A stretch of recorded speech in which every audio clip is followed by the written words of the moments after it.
So I want to talk about quote unquote the work and what that means.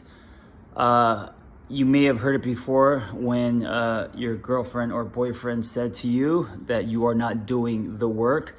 So it's different for everyone. Everyone's going to have their own definition, but I want to just kind of like take a broad brushstroke at a definition that I think is universal, in that if you just consume information, right, whether it's self-help books, videos, podcasts, if you are digesting a lot of concepts and theories, that's not the work. And I think a lot of people, especially today, in the age of information where you can learn anything at any time, that people are digesting information. And I think that's great.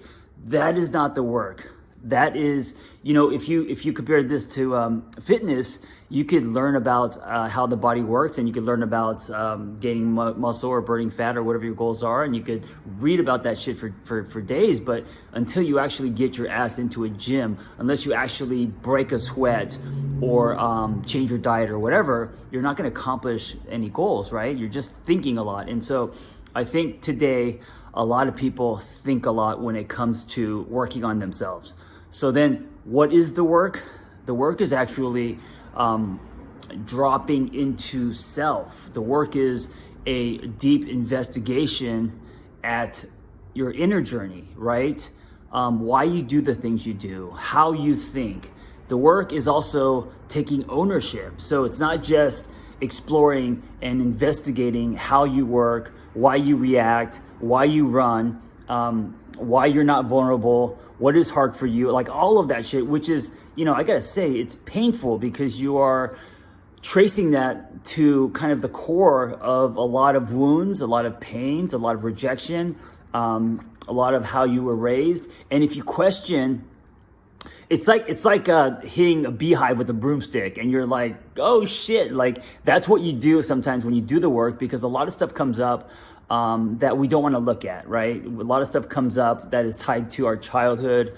A lot of stuff comes up that's tied to our definitions, because if we allow ourselves to feel, then we may define that as us being weak or broken or defective. So doing the work means to really take an honest look at yourself, and I think that's just half. The other half, after the investigation, is to then take ownership. And again, this is where many drop the ball, including myself. So after you stir the pot, after you talk to your therapist, after you process why you keep leaving in relationships or checking out, or why you keep losing friends, or whatever it is that you are doing that's a pattern, an unhealthy pattern that leads to basically yesterday and not your evolution.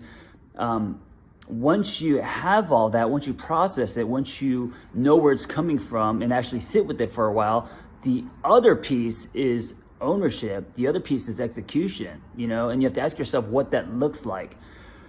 A couple can go to couples counseling and they could talk all day, spend lots of money, but if they don't come home and start taking ownership of their piece, there is no work happening. There's just a lot of conversations. There's a lot of ideas, right? And so ask yourself, are you doing the work? There's a lot of people these days, because self-help has become cool, which I think is great, because it's our generation that I think is going to really change the world, Our parents are dried cement.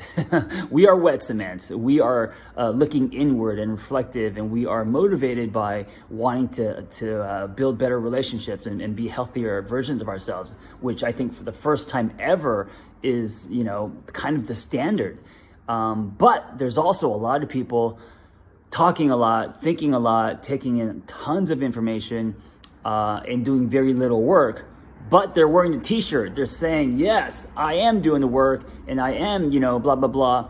But they're not. They're thinking a lot, and they have a lot of ideas.